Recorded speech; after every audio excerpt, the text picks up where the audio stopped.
Welcome everyone to this edition of Talented Universe. And I'm all red. Okay, I'll have to fix that in a minute. But I prefer not to be red, so it's just something that goes on. But I before I introduce our guest and my co-host, I want to say something in the chat room. Please, if you're in the chat room, please keep your questions aimed at asking Taylor questions. If you start chit-chatting with your buddies in the chat room, it takes me a lot longer to figure out which are questions to Taylor and which are not questions to Taylor. So please help me so I don't pull out the rest of my hair that I've got and just keep the chat room to questions for Taylor. Thank you very much. So, Marcia, how are you doing this fine day? I'm doing great. It's the end of 2025 and we're heading into a bright new year, so I'm ready. Yeah, and I mean, I was just looking and I was looking how many vertical drama guests we've had, and we are getting ready to cross 100. Yay. Wow. And that's just since February. So Wow. it's kind of crazy. But I would like to introduce our special guest today. And I hope I forgot to ask you. I hope I'm going to pronounce it right. Okay. Taylor, that's really hard. I mean, that's so hard. You nailed it, though. You nailed it. I nailed it. That's good. I nailed it. And it's Danehower. Is that correct? That was perfect. Okay, so Taylor and Danehower. Woo! Welcome to Talented Universe. I think we had your roommate on too a month or so ago. Yes, you had my roommate here. She only had the best things to say. She's like, "You have to do this. They are amazing." Well, that's good. I'm sure she'll change her mind now, but we have to tell everybody that you had a good time. No, but anyway, I mean, I am going to go ahead and go to one of the questions in the chat room. I think I know how you're going to answer this because I know I would answer it the same way. So Justin wants to know, with all the characters you've played, would any of them would like to hang around in real life, go to brunch or something like that, if they were really real people? Yeah, I would definitely like to hang out with Brooke, the character I played in Deadly Divas. Yes. She's cool. She's kind of edgy. And she's definitely that friend that puts you in your place a little bit. So if we went out for brunch and I was telling her what's going on in my life, I feel like she'd be the friend and like almost a sister to be like, you need to get your life together. There you go. Like in a good way though. Like she's not mean, but she's very just like, on it and just very like opinionated. So definitely her. Definitely Brooke. And let me ask you this. I think Marcia may talk about this. We were talking about it a little bit before we went on air.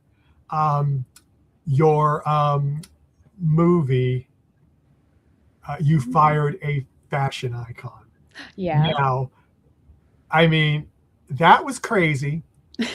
And I was like, there is no way in the world you could design and put together an entire collection in 2 hours. And I went, that is just so absolutely off the wall. It fits into a vertical just fine. I mean, she's a prodigy. It's Danny Maxwell. Well, I know, but it was like, Do it. It was like, give me a break.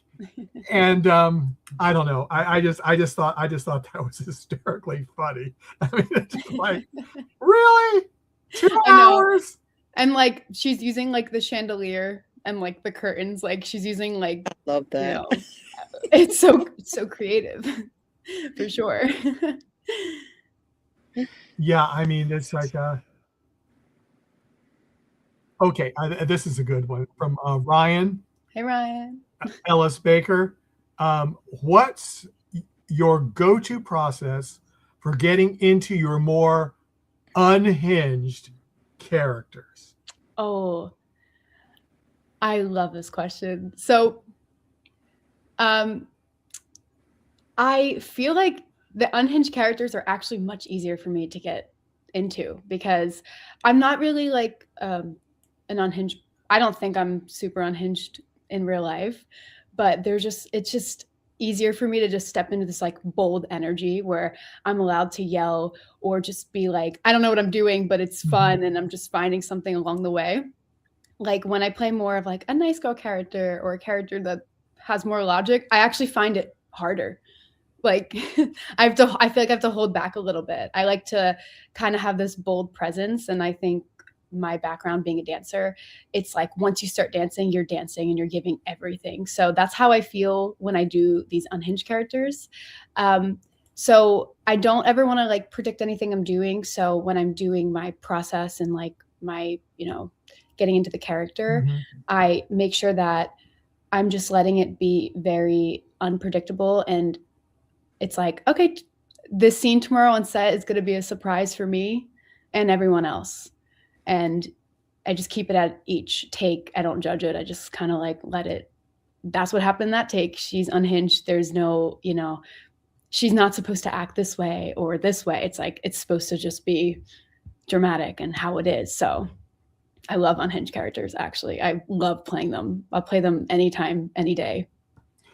So basically, for you it's easier because you can just let go. Yeah, for sure. Because like being more subtle is a little bit more difficult because sometimes if you don't do subtlety correctly, it's not really coming across.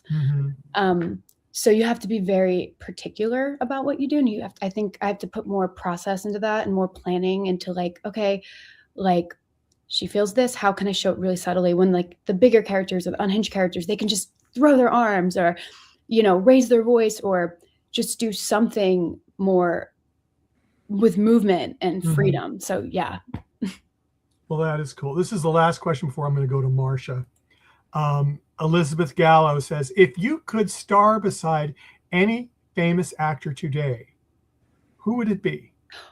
Ooh. One of my favorite actors of all time is Emmy Rossum. She, if whoever's watching this, if they're unfamiliar, she is Fiona in Shameless, and she's been in a bunch of other movies as well as Phantom of the Opera. She's also extremely unhinged character, at least in Shameless. And I think she's just such an amazing actress. And I would love to maybe play her sister. We both have dark hair, or just like be in the same room as her because she's so passionate about what she does. And I would just love to absorb whatever energy she brings to set. There you go. Marcia? Yeah, I wanted to go ahead and continue with your unhinged characters. Let's name them out. Daddy forgot, but mommy remembers. Oh my goodness. Talk about unhinged. What did you think when you first read the script? Yeah, so I remember receiving that script like 2 days before we started filming the project. Like it was very like, these are very fast turnarounds. So this one was particularly fast as well. And when I first read Sarah, I questioned a lot of her motives and like why she was doing certain things. Oh yeah. She's how they name these characters, very manipulative, very jealous, and they want something that someone else has. So of course I had those in mind.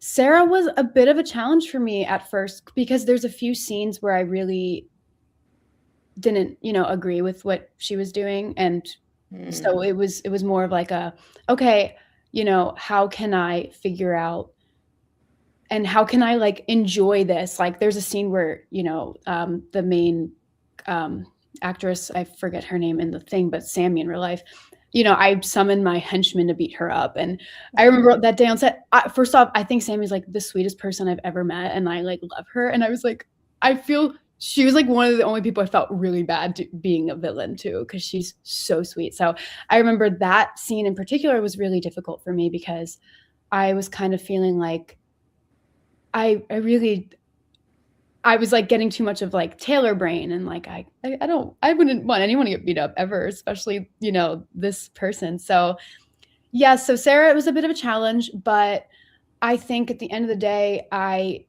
gave her an underlying motive. And I think that motive was, she really does believe that she's kind of she has this royalty to her. She has this blood to her, but she actually doesn't have it. It's actually an insecure of hers, because of course they don't, in the series, don't give her a childhood, but I did. And I gave her this identity that she's an orphan, and that she actually, got adopted by a family, and that they accepted her, but she thinks that they're weak. They have a lot of money, and she's like, why don't they use it? And then she thinks Ethan's hers. And so I was just kind of like creating my motives and doing, the actor process with that. So that was really helping with that character in particular. I really appreciate that you gave Sarah a backstory, because that for me immediately adds depth to her, although she wasn't redeemed at all. At all. At all. Yeah, I remember reading that and being like, sometimes I do wish, some of these characters do get a redemption arc. And I understand why they don't with most series, because, it's fast, it moves fast, and we obviously know who we're rooting for very early on. But it would be interesting to me, getting some type of redemption for some of the, villain girls, because, we don't know Sarah. Like, we don't know where she really ended up, except in prison. And I see comments from fans who wish for just that, who say, okay, now that we know Sarah ends up in jail, well, what happens to her? What's next for her? Because the main story got a nice ending, and so I wonder, and I think other fans do hope that we maybe can see things like that, and you can come back and play Sarah. Redemption, but maybe not quite. Yeah, I would love to see that too. Just some type of redemption. And you had Riley Nottingham, who we had on the show, was one of your foils in, and also Travis, Scott Travis, we've also had on the show, and he was in this too. And it's so much fun, because we start to see the community of actors. And do you find that you starting to see more of some of the same people and work with some of the same actors? Yeah, I love going on set and seeing the people that I, work with these on and haven't seen in a while, because the community is very small. You start seeing the same actors over and over again.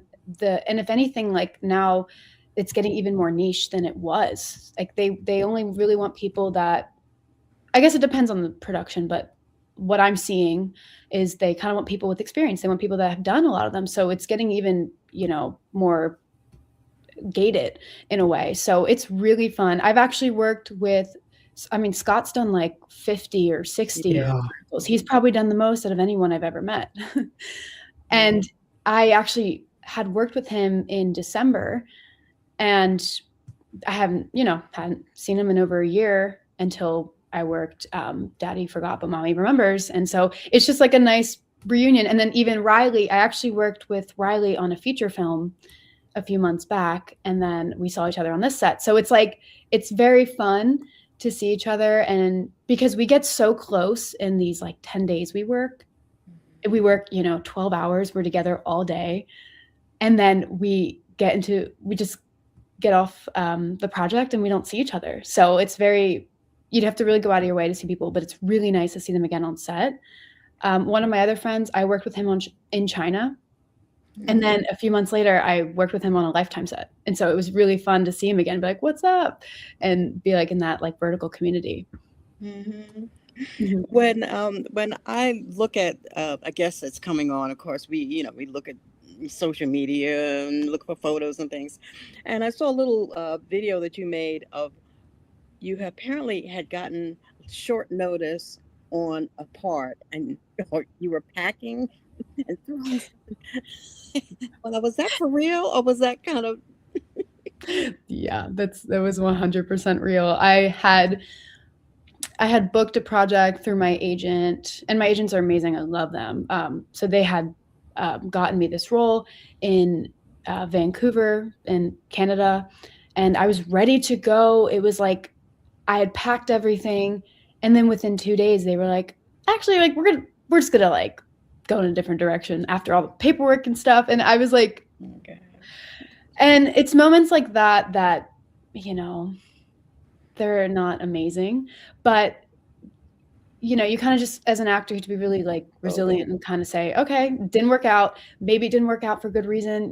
Maybe I would have been really cold and got frostbite. I don't know. You make up reasons of why you didn't get that role or didn't end up having that experience. But yes, that was true. And that was a real text message. I mean, obviously the packing's a little fake because I already packed, but you gave us the energy and the emotion. Thank you. Exactly. I was trying to be like, oh no. And but before I go back to Michael, I did want to talk about your dance background, where you have been dancing practically your whole life. Yeah.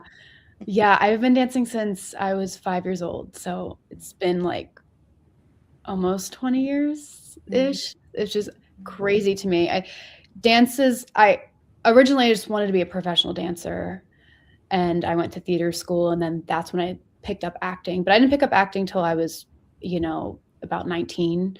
So I guess you could say a little later, but everyone picks it up at a different time.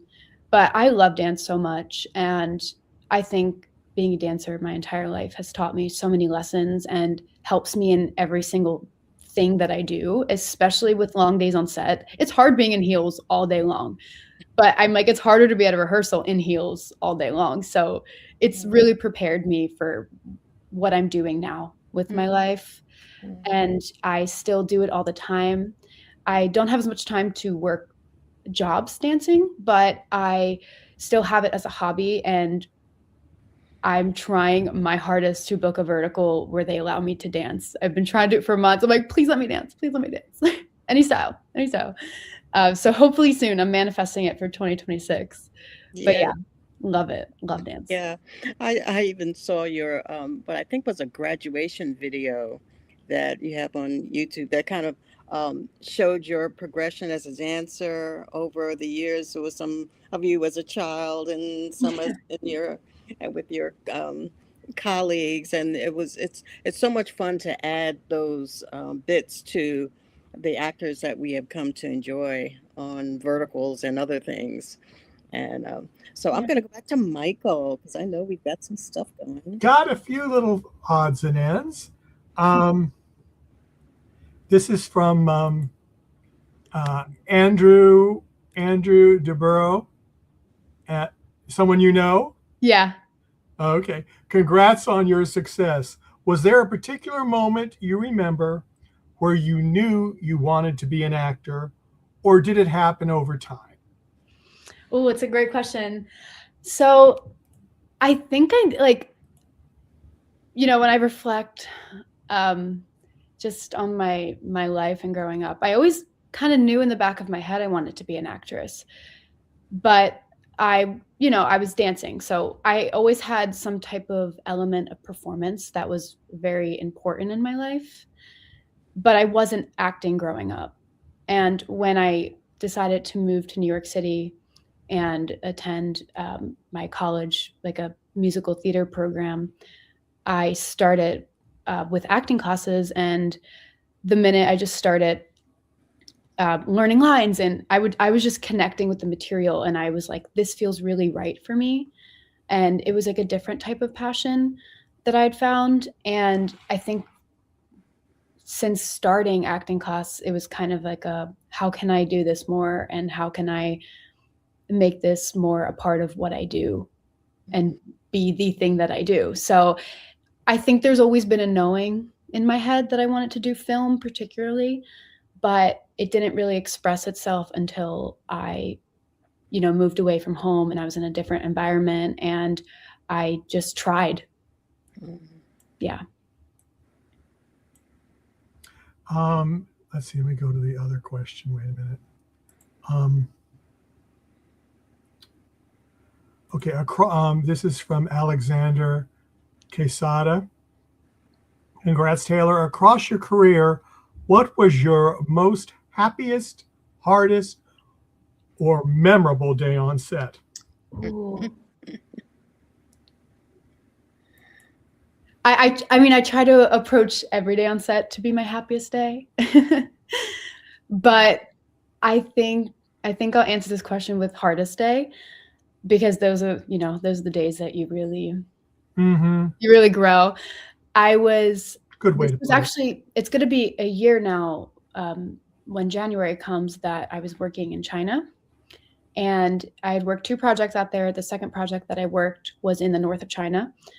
And at first I was in the South China, very warm, beautiful weather. Like I got sunburned one day. It was that nice. And then I went to the north of China. It was the coldest weather I'd ever been. And I grew up in Pennsylvania. So we would film a lot outside and we weren't necessarily in coats and we had skirts on and things like that. So there was a little bit of, disorganization on set, because of course these film really last minute. So if everything isn't planned out, there's actually basically on every project that I work, there's always, and in film in general, I believe there's always something that kind of goes wrong, but that's kind of the part of the process. It's fun. But this day in particular, we were on set and it was like snow on the ground, ice, and it was the coldest weather I've ever experienced. And we're doing a scene outside, and it's the introduction to my character. And we were booming it, which means that the microphone wasn't on me, for people that don't know that. It was the guy holding the microphone. And I step out of the car, my character steps out of the car, and it was so windy. You could hear the wind. It was that kind of day. And my hair was just in my face, and I'm in the scene and no one's calling cut. I'm like, yeah. So yeah, and I'm just moving my hair out of my face. It's literally in my mouth. It's in my eyes. I'm like, no one's calling cut. I'm just acting in the scene. And I'm like, this is the first time I see my character. Can we pin my hair up or something? But the whole time, the other actor was this far from me and I couldn't hear him the whole scene. So I'm like, yeah. And then the girl's over there and I'm like, I don't know what anyone's saying. And then they go, cut. Okay, on to the next. And I was like, what? You didn't get that. You didn't get that. And they're like, no, we got it. And I was like, and it was just being out in the freezing cold all day. They were like, if you're cold, we have Jaeger. And I'm like, I don't drink Jaeger on set or ever, really. So I think just being in the cold, we were sitting in vans a lot. They don't really have heating in the buildings.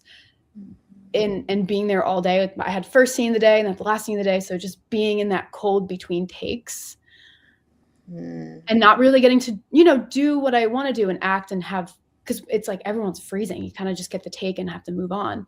That was probably my hardest day on set. Just trying to get comfortable and trying to find warmth. Yeah. I can't, well, since my heat went out about a week ago for 2 days, I can kind of relate. Yeah. I mean, Maryland gets cold. Yes. And it was the week that we had wind chills of almost 0. And that's when my heat went out. It was like, yeah, thank you. Timing. Perfect timing. Perfect timing. Perfect. Now, Marky Keenan asked, Taylor, how do you prepare for auditions or callbacks? Yeah, so for every audition's different because some auditions I'm given a lot more time. So of course, anything I get the most time with, I prepare more. I try to prepare more. But typically, I'd say the time frame is I typically get an audition that's probably due in 2 days. I feel like the best way for me to prepare for an audition, like a self-tape, would be to understand the scene. I think a lot of actors kind of miss. I think it's really, because it's really exciting to get a scene and be like, I just want to jump in and I just want to be, I want to like start the emotion of it, and I'm excited to start that. But every time I do that, I realize I learned the scene wrong. I'm like, oh, I didn't understand the scene at all, because we're only given, the script is this, and then we're given this like little amount. So we have to really like be detectives in a way, and like look for context clues, and to be like, okay, I mentioned this person named Sam. Who is Sam? Like, what tone of voice should I have when I mention this person? Or like, are they over there? Like, oh, Sam. Like you have to be an actor. Like, to be an actor, you have to like do those things and really dissect it. So I'll read the audition, the scene multiple times to really understand what I'm saying, who I am, what I'm doing. And then I typically get off book for it. I understand my line so that I can have freedom in the scene and know what I'm doing, of course. And then I try to have a strict rule where I only film it twice.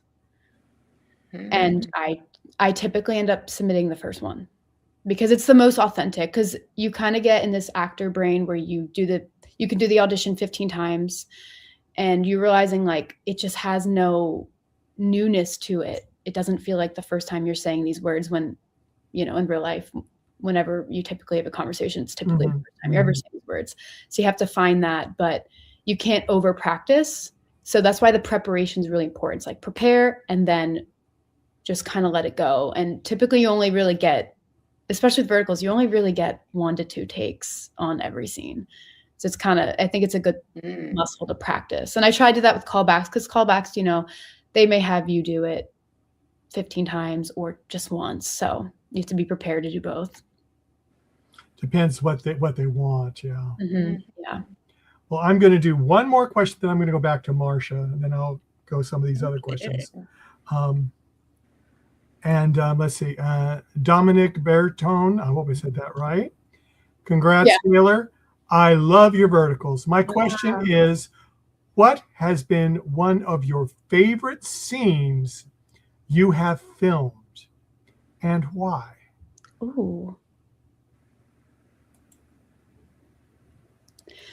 I've had a lot of really fun scenes in my verticals. I love anything with combat. So anything with combat, I'm there, I'm present, I'm super excited. But sometimes I like just a challenge. So I remember I did this one scene in a vertical called Sense and Sensibilities. And the scene was like, it made no sense. I laughed every time I read it. I laughed out loud. And like when we were all on set, we were laughing. Essentially, the scene is I'm sitting there sick in bed, but I want his attention really bad. So I'm like making it up. And the doctor's like, just a little bit of a indigestion. And he walks out. It's like already funny. And the guy's like, I don't want anything to do with you. But she's trying to get him, like, I please be with me. And I don't feel good. And he writes her like a $2 million check. And he's like, here, stay out of my life. And it's just funny to me because I'm like, what is going on? So that scene was really fun for me to film because I was like, I really want to like give everything to this. So in this scene, I'm like faking, I'm in pain. I'm like, and then I'm like, and then I was like, I want to produce real tears for this. I was like working really hard to produce, like, if you watch it, they cut it so fast, but like I have some tears running down. And then he gives me the check and I'm like, I don't know what to do with this, but I just got some money. So it was like, I think that was really fun to film. It was really fun to film. Marcia. Okay, now we've done the fun films. How about you've done some opposite, like horror? Mm-hmm. And there was one that you did, Nanticoke, which was actually filmed in Pennsylvania, but not really near where you lived, I don't think. Yeah, no, not near. But I read a bunch about the town was so excited to have everybody there, and a bunch of the extras were from the townspeople, and it's kind of a zombie thing. So Mhm. that's very different. How was that for you? That was such an exciting film for me because it was my first ever speaking role I ever had in a film. Oh, And originally, I was living in New York at the time. The only film I had ever done was a music video. So, of course, I don't need to learn lines. And I had auditioned for nurse number 5. I was like, I just want to be on set. I just want to see how it is. And I sent my audition, and then they were like, actually, can you read for the lead girl? And I was like, okay, cool. And I was really lucky enough to book it. And what's really cool is it is far from me, but I had like a place to stay close by that area. So it kind of worked out perfectly. And it was really fun to see how much community was involved in that film because, like you said, it was the entire town was involved in the film. Like we had the mayor of Nanticoke in the film, we had police officers, we had pedestrians who were zombies. So it was really fun. And I, that film will always have an appreciation. I always have appreciation for it because it was my, one of my first projects I've ever done and experienced. And I have some really fun combat in that movie, which was like my favorite part.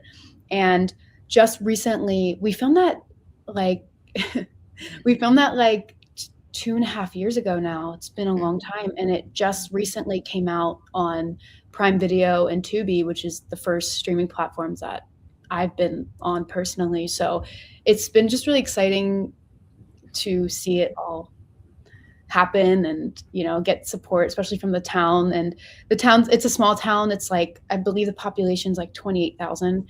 So it meant a lot to those people, and it meant a lot to me too. Yeah. Mm-hmm. Yeah, I saw that Michael had put up a yeah. She talked about your combat. Yeah. Love it. Yeah. And also, you did a short, The Underling, which was a film about, was it endometriosis, the Yeah. underlying pain, the underlying Hmm. pain, yeah. And that was very different as well for you. Was that and also an earlier role, or was that a little bit later? Actually, that was pretty recent. It was about a year ago I Hmm. did that. I I like to kind of jump all over, and I'm still very early in my career, so I like to see. I still want to. I always want to test my limits and to see how. I don't want to like define myself into one genre, so I do like to kind of see what I like doing the most, and I feel like to do that is to experience it. That was a really beautiful film because the writer and of that film, she has endometriosis, which Yeah. I wasn't really familiar with before, but essentially it's an illness that some women can get, where basically like the uterus tissue can grow outside your uterus and contract every month and act as a period. So it causes a lot of inflammation, and it causes a lot of just hurt. Hurt is the word, pain in someone's body. And it causes adhesions, which bring organs can put organs that are not supposed to together. And so it's just very painful. And she was really open with me, and she shared her surgery. She's had surgery about actually just like a few times, and it grows back. And I just appreciated her vulnerability and her journey that she was sharing. And that short film was all about her struggle with that. And so it was really amazing experience to be a part of that and to kind of hear something that I didn't know anything about and that doesn't really get the attention it deserves, and even a lot of the treatments they're not studied a lot. So to bring awareness to something was really special. Hmm. And I love talking about the different roles that you have and different experiences that are adding to your repertoire and adding to your body of work. I want to throw in music videos. You've done some music videos, Yeah. and one we had David Eves on the show, and it was the dreaming video where spin. Hmm. Also filmed in Pennsylvania, Also which filmed. is funny. Um, yeah, that was actually my first ever film project ever. Oh. That I was mentioning earlier that I'd done a music video before, and it's really fun. It's also really interesting to see a lot of these actors that I worked with that are on completely different that were on completely different projects working on verticals. Like David. Like David was one of the first co-stars that I ever had. Actually, he was the first co-star I ever had, and now he does verticals. And then even in Nanticoke, the guy who plays my husband, his name's Hunter Cole. He also does Hunter, verticals. yes. Yeah, and so it's been really fun to see like how this industry, being so new, has picked up a lot of actors that it just is a small world. It's a very small world. Hmm. And with music videos, when you film a music video, was the time as similar to a vertical as far as the amount of time you had to film? Do you remember? Yes, but music videos are a little bit more. They're a lot less preparation than verticals. I mean, verticals, we film very fast. We film, about 20, sometimes more pages a day, which is Hmm. a lot. And so you kind of come in every day having just a lot of lines and having a lot of preparation ahead of you. While music videos are more, you can't really prepare too much because you don't know what kind of environment you're in. You don't know who you're really with. So they'll more block you when you get on set, and then you have to kind of just trust your instincts and know what world you're living in. But I feel like music videos are just a bit more on your feet. I mean, verticals are very on your feet too, but just you don't have to prepare as much. Verticals are definitely like try to learn as many lines as you can because it'll help you with the fast filming. Hmm. Yeah. Hmm. And I also I love talking about your other talents that you may have. And one of them that was really interesting was palm reading. Yeah. Yeah. Palm reading. How your palm reading, how did that come into your life? Yeah. I when I was in college, I was just so interested. I've always been interested in spiritual things. I'm a very spiritual person, and so I like anything with like metaphysics. I'm there. Like a crystal shop, I'm in there. I just like that energy, and I've always liked that energy.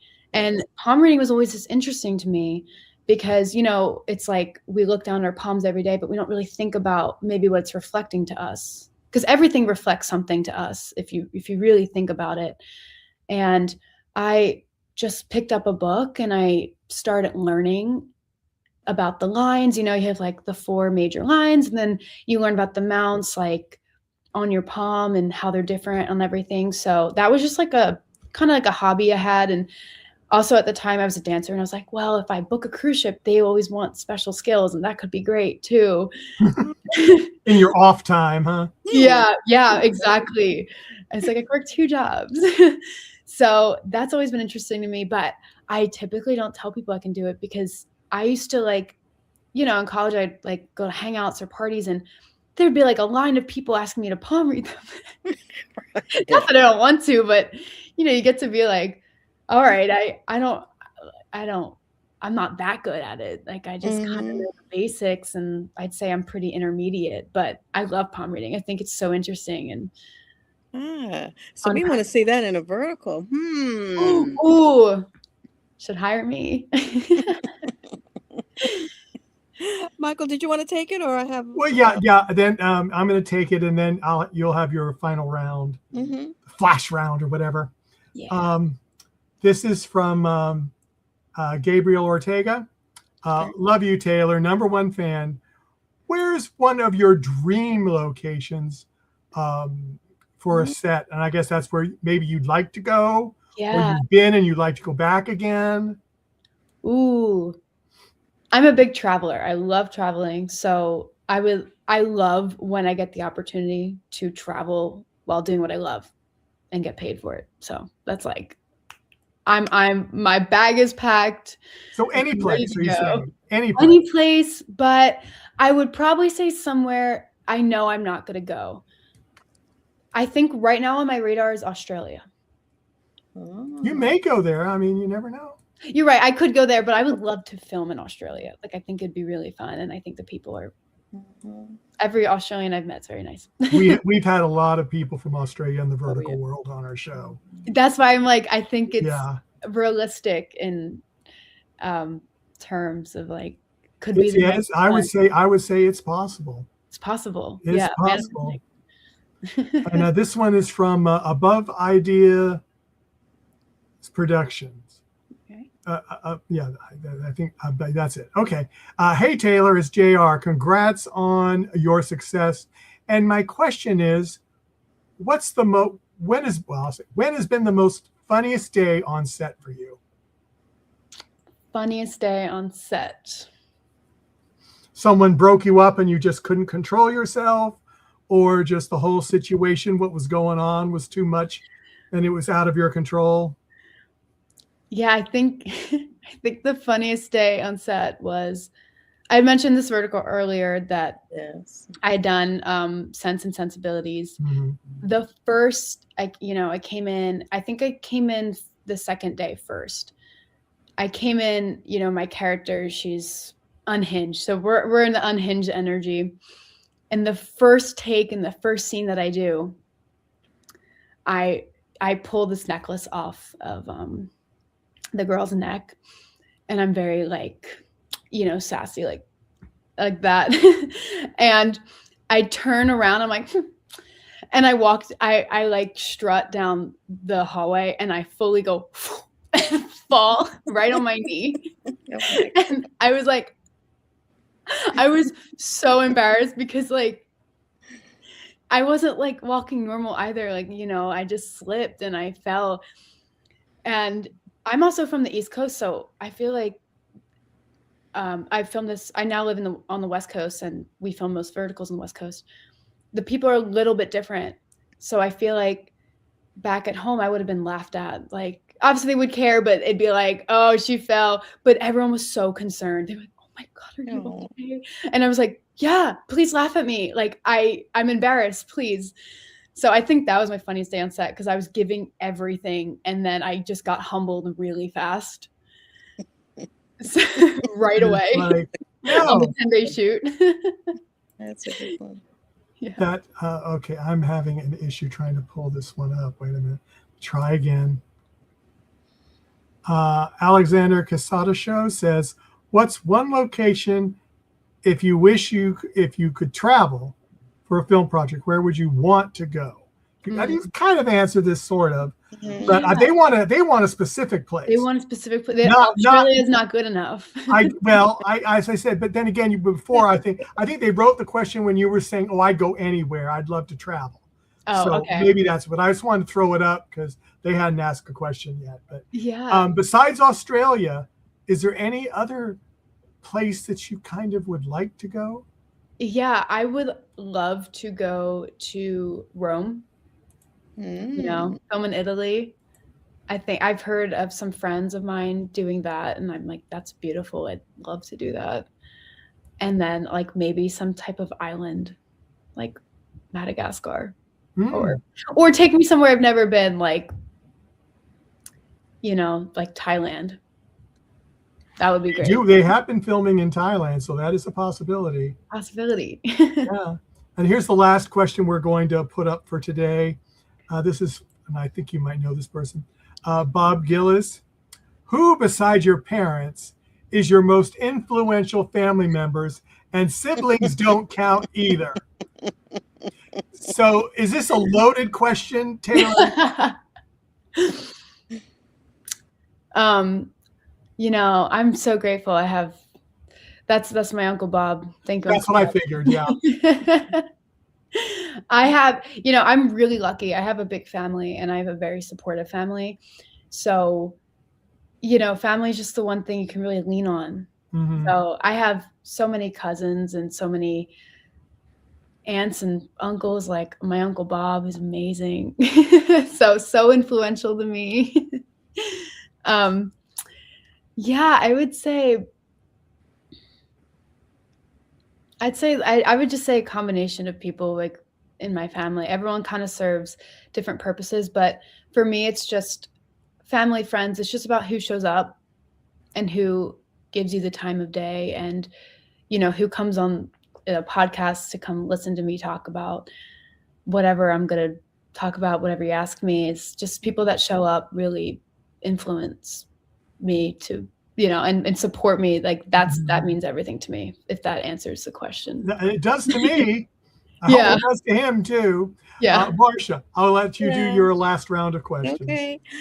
Yeah. Looking at roles that you've had, the costumes have been, varied and uh, but what is Taylor? What is your personal style? Your casual style? How would you describe your personal style of dress and being? My family, like, they have this joke that I dress like Adam Sandler. Like all the time. I like right now, you know, I feel like I'm dressed like cutesy Mm-hmm. and yeah, but I'm a lot of time I'm wearing sweatpants and like a humongous t-shirt like to my knees. I'm like unrecognizable. So I like to be comfortable. You know, I like to be comfortable, and I'll go to the store like that. Like I know a lot of people are like, a lot of people are like, oh no, makeup. Like I want to put makeup on for the store and like a nice outfit. I don't care. I'm like, if I had paparazzi, I would have so many awful photos. Like, thank God I don't.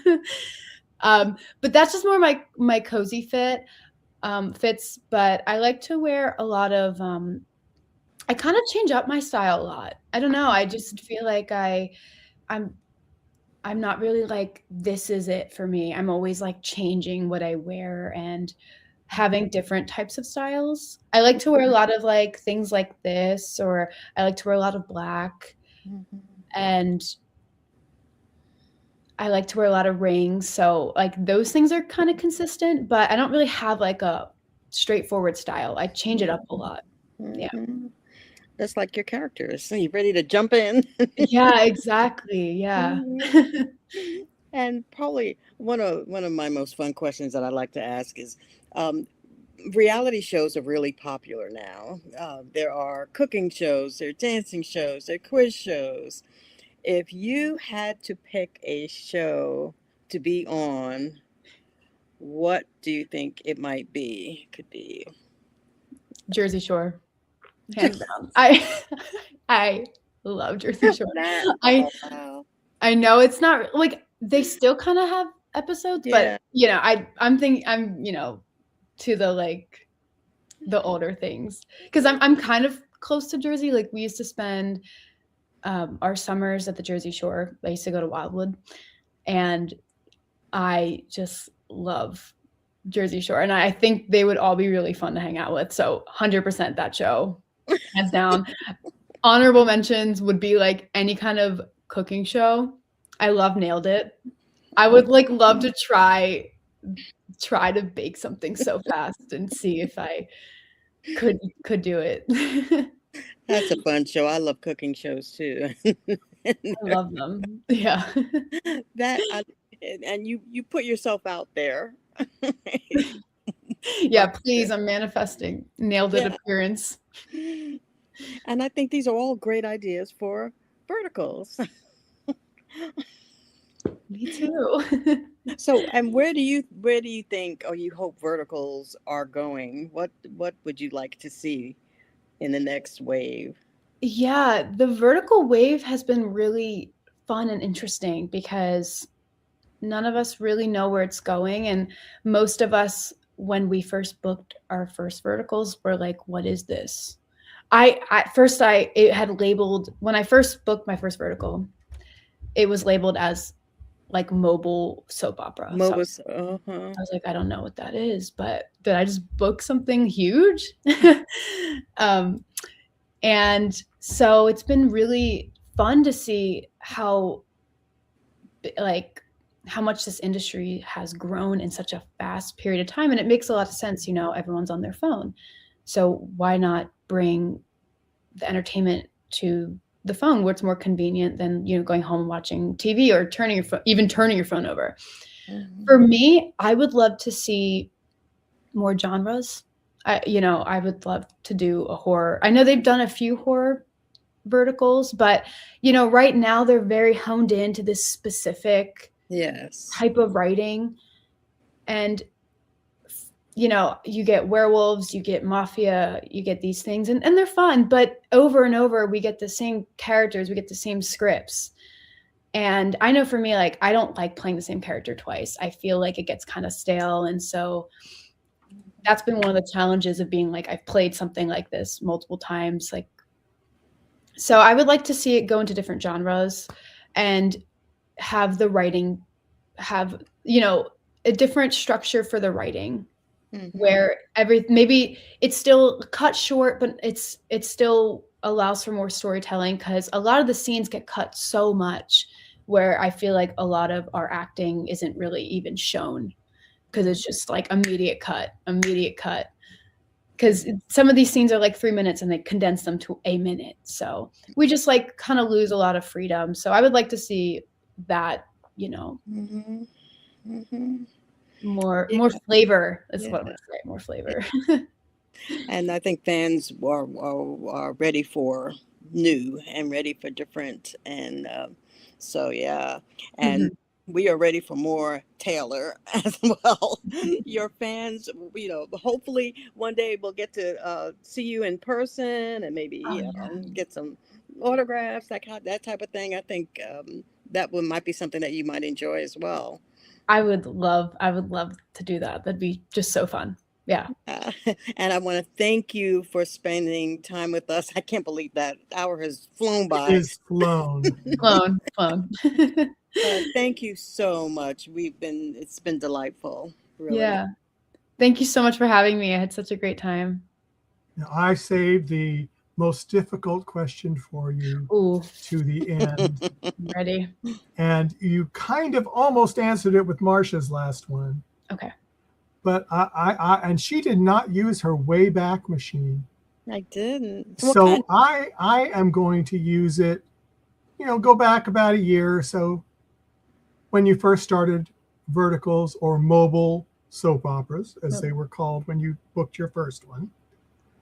You booked it, you went there, decided what the heck is going on here. Exactly. And then you had to come home and explain it to all your relatives what you just did. How did you explain it to them? Or did you just say it's a soap opera and moved on and didn't say anything else? This question is the best timing, because near the holidays I'm explaining to everyone what you're doing. Because they're like, because I tell them I'm a full-time actor. Like, I don't have other jobs at the moment. They're like, oh, that's great, but like, how do you get income? I'm like, oh, well, I do a variety of films. I don't just do verticals, but the verticals are the most consistent. And like, what's a vertical? I'm like, okay, it is a soap opera filmed vertically for your phone. And that's how I explain it. And I can't explain how they make the money. And like, I can't explain the ads that you can like click and like be like, I can watch 5 more episodes. I don't explain any of that, because that's like the business model. So, but it is a little bit, the one thing is like, they don't typically, not every production sends you the vertical that you've done. Like, some of them have sent me a link where I can watch it and then I can send it to some family members, because, I don't want my family members paying for them if it's like they're watching it for me. And they're not like regular consumers. They don't know how the apps work and they don't have the subscriptions. So I try to like explain like how it goes. So that's probably the most difficult part of it, but everyone's so far, since it's been some time, understands what the vertical is, how it's like the camera's turned and it's for the phone, and they're it's really fast. So that's how I explain it to everyone. Mm-hmm. Yeah, well, that's a good way. And sometimes it's better not to go into too much detail because, as you said, I tried to explain the business model to somebody and they got so confused. And I go, I shouldn't even have started this. You're like, I don't know. And then I just say, remember pay-per-view? There you go. And then that's all I say. And then I just go, it's not exactly the same, but it's similar. And it's like, whatever. Well, Taylor, I just want to echo what Marcia said. Thank you so much for coming. Yeah. We've had a marvelous time. I hope you have. Mm-hmm. And Taylor, if you'd ever like to come back again, you got some more new stuff coming. If you want to, if there's a co-star that you did a film with that you'd love to have on with you and come back, we would love to have you. Yes. Oh my absolutely. gosh. Great. So if you can find somebody that wants to do it, just let me know. Oh, you're going to get a text from me very soon, right after this. Sounds great. Got plenty of people to recommend, amazing people I worked with. Well, that's cool because we'd love to have that. So on behalf of Marcia and Taylor and all of us at NDB Media and Talented Universe, thank you all for coming. We have another vertical actress tomorrow. Oh, golly, now the name is gone. Courtney, right? Courtney Coffee. Courtney Coffee will be here tomorrow afternoon. So hopefully we'll all see you then. Like, subscribe, and follow us so you don't miss anybody. Take care, and we'll see you again. Bye-bye. Bye. Thank you, everyone. Thank you for having me.